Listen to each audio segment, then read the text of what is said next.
The farmer protest, it's day 15. In fact, the centre has gone ahead and said it has no ego, as claimed by the farmer protesters, and it is ready to talks, but it won't be repealing the new agriculture laws. On being asked whether the centre will repeal the new farm laws as per the demands of the farmers, the Union Agriculture Minister Narendra Singh Tomar, in a press conference just a short while ago, said that any law cannot be entirely defective. The government is ready to, in fact, discuss the provisions that may adversely affect these farmers. All right, let's discuss this. There seems to be no thaw in sight with regards to the deadlock that the central government and the farmers seem to have reached at this point of time. Day 15, the borders are still jam-packed with those hundreds and thousands of farmers that are squatting over there and not budging from the demand that 3 laws be repealed. Joining also on the broadcast are Dr. M.J. Khan, who's the chairperson of the Indian Chamber of Food and Agriculture. I'll come straight to you, M.J. Khan, and want to understand your viewpoint with regards to the protests that are happening. It looks like phase 2 of farmers' protest is going to be even more intensified. They are going to go ahead and blockade the Delhi-Jaipur road. They are also going to go ahead and, lay siege to the tolls that are operating out of these highways. The situation is obviously deteriorating. But the crux of the matter is where government has gone ahead and clarified multiple number of times about the MSP issue, about the APMC issue, about the farmers being able to utilize the civil courts to raise their objections and points and fight the cases that they deem fit to be. And a number of other issues that have been pointed out by the farmers. What's your take? This is quite unfortunate that the farmers' protest has entered 15th day.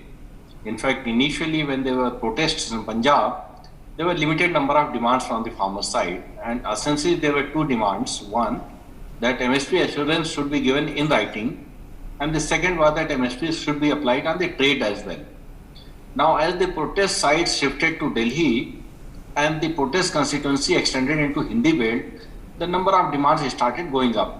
So while there was little inflexibility on the part of the government, or I would not say inflexibility, government was convinced of the potential benefits that these 3 legislations were promising. And therefore, in all the initial discussion, in fact, starting with the first one on 30th September, that took place at the residence of Rajnath Singh Ji, joined by the Krishi Mantri.